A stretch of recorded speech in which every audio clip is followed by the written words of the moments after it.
Magandang araw sa inyo mga giliw kong tagapakinig. Panibagong kwento at panibagong aral ang inyong muling matutunghayan mula sa isang natatanging kwento ng buhay. Ako ang inyong tagapagsalaysay, si Clark. At ito ang ating kwento. Nagising akong basa ang aking pangitaas na damit. Umuulan pala at for sure, galing ang tubig sa sira naming kisame. Bumangon ako at nanlilisik ang mga mata na kinapa ang aking phone. Madilim dahil naputulan kami ng kuryente. Sumabay pa nga talaga ito sa sandamakmak naming problema. Malaki ang pasalamat ko nang ma-feel ko rin ang aking phone sa tabi ko lamang. Pero kung minamalas ka nga naman, kahit anong pilit kong diin sa on button, hindi ito bumukas. Low battery na siguro. Pambihira. Napapikit na lamang ako sa sobrang inis. Giniginaw na ako at kailangan ko na talaga magbihis pero wala akong kahit konting liwanag na nakikita. No choice.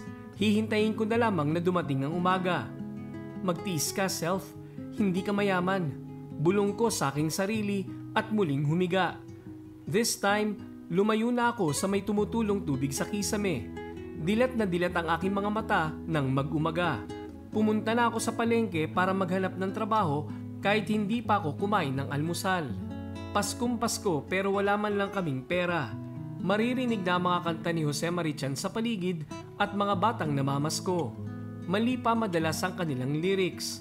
Marami na rin nagbebenta ng mga parol at Christmas tree. Mas lalo tuloy akong nainis. Ate, namamasko po. Biglang sabi ng batang pulubi. Pasensya na, wala akong pera.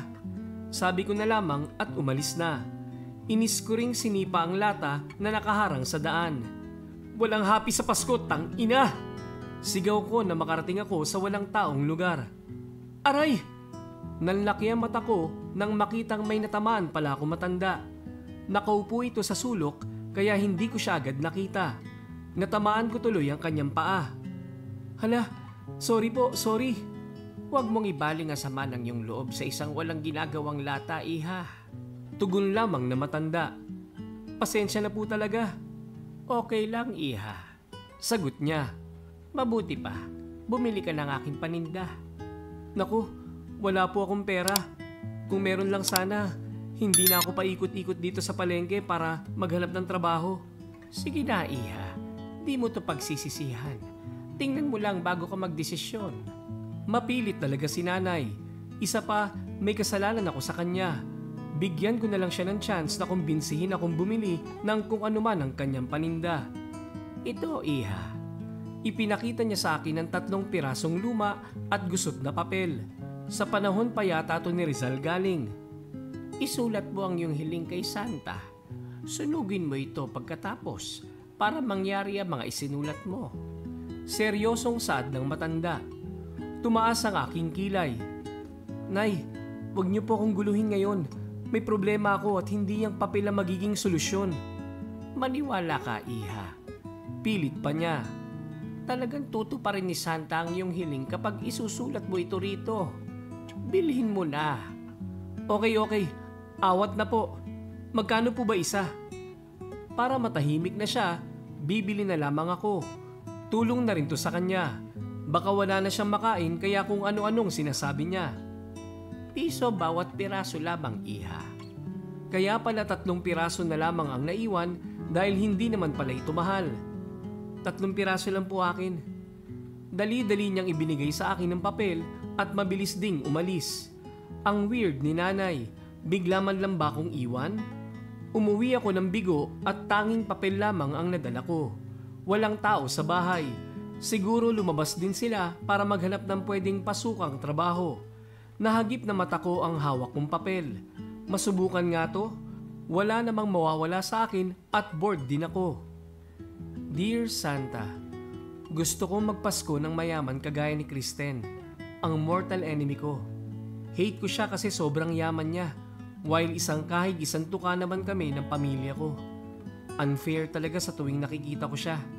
Kaya please naman, gawin mo kong kasing yaman ni Kristen. Sana magpasko kong mayaman para bongga ang handa namin. Sawa na ako sa pansit at puto. Thanks. Love you. Napahagik-gik ako bago ko sinindihan ang kandila at unti-unting sinusunog ang papel. Nasunog na lang lahat pero wala pa rin nangyayari. Tumayo na lamang ako para linisin ang mga abo pero biglang nagbago ang paligid. Ang dating malapit ng masira naming bahay ay napalitan ng kulay gintong bahay. Nanlaki ang mata ko. "Mary Rose!" Sigaw ng kung sino. Paglingon ko ay nakita ko ang aking ina na nakasuot ng maganda at mamahaling damit. Sa likuran niya ay isang malahiganting Christmas tree na umabot na hanggang kisame. Unti-unting dumilim ang aking paningin. Nahihilo ako. Nagising ako nang may magbuhos sa akin ng isang baldeng tubig. Kahit balde ay kulay ginto. Pero ang mga nakaagaw ng aking pansin ay ang nanlilisik na mga mata ni Mama. Siya ba talaga to? Bakit parang ang harsh niya ngayon? At anong ginagawa naming dalawa rito sa napakagandang bahay na ito? "You lazy bitch!" Tangina, nag-i-English pa si Mama. Mas lalong nanlisik ang mga mata niya. "Get up! We're going somewhere. We'll be late and you don't want to know how your father will react to this." Sinunod ko na lamang ang sinabi ni Mama kahit gulong-gulo pa rin ako sa nangyayari. Mabilis ako natapos na mag-ayos.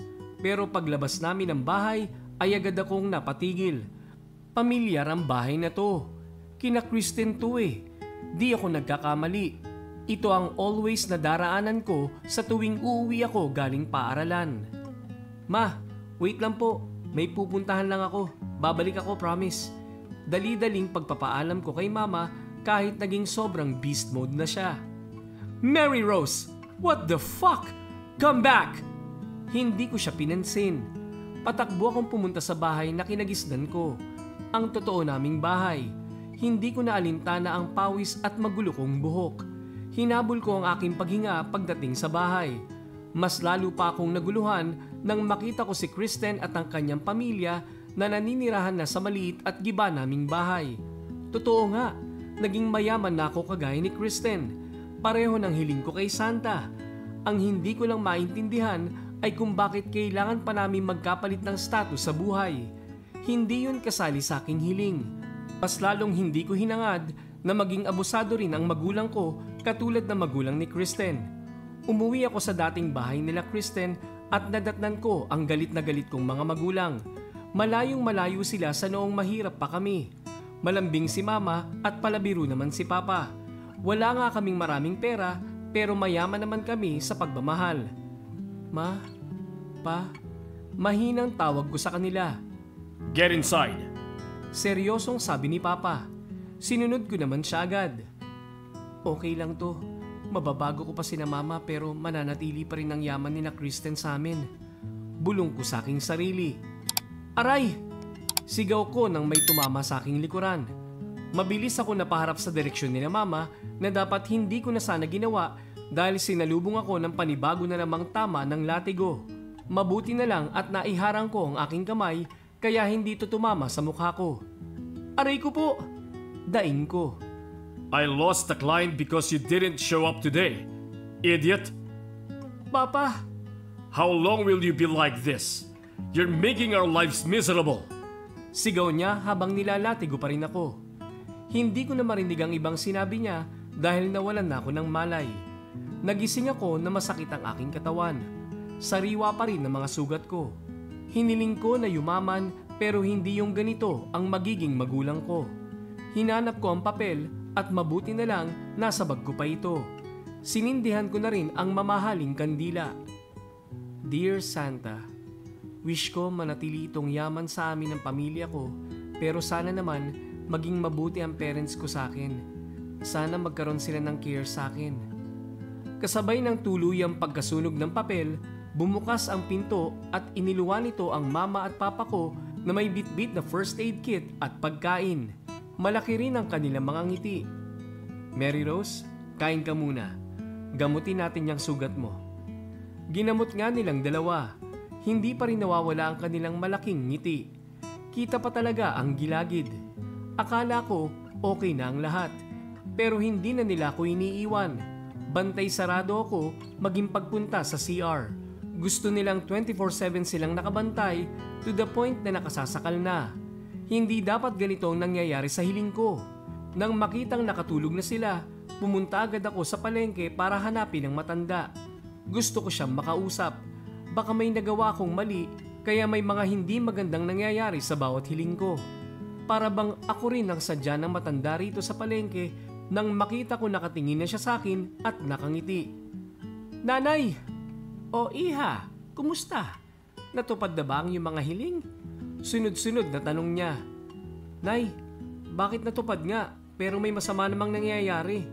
Naging mayaman nga kami pero violent at inaabuso naman ako ng mga magulang ko. Naging caring nga si na mama pero nakasasakal naman. Kahit sa pagtahi ko, bantay sarado.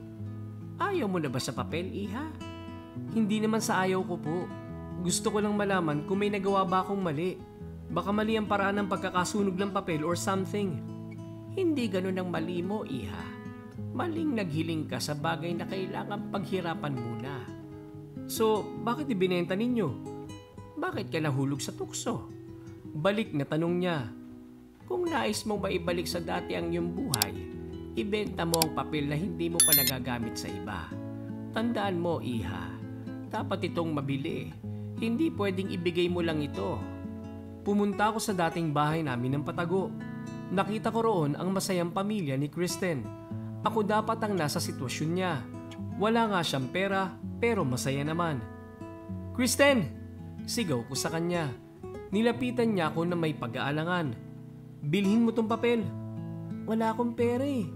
Magkakaroon ka basta bilhin mo lang ito. Sinungaling, sabi niya at tinalikuran ako. Hindi nga. Hinila ko siya paharap. Piso lang to.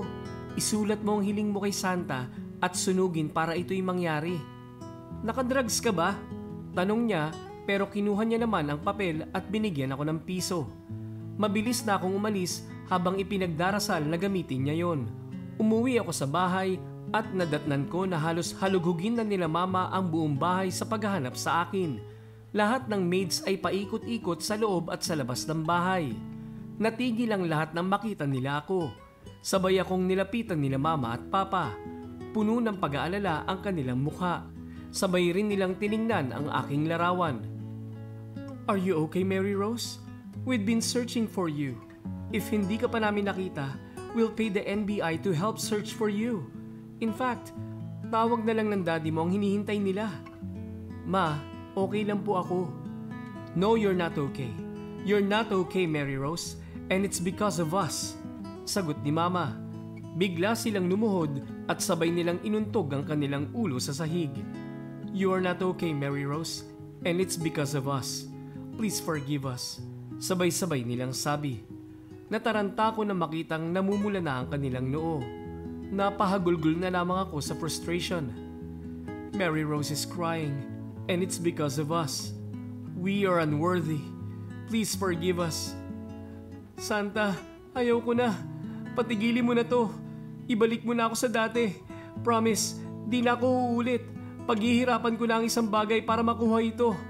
Sabi ko sa aking sarili. Biglang nagbago ang paligid. Nasa dating bahay na naman ako pero wala na sina mama at papa sa harapan ko. Mabilis ko silang hinanap at muli akong humagulgol nang makita ko silang nagtatawanan sa sala. Hindi ko na napigilan ang aking sarili. Bigla ko silang niyakap. Nabigla pa sila nang yakapin ko sila. Oh, ano nangyari sa iyo anak? Tanong ni mama. Wala po, naglalambing lang. Sagot ko na ikinatawa nila. Ang kwentong ito ay mula sa malawak na imahinasyon ng may akda, si Joylyn Raut.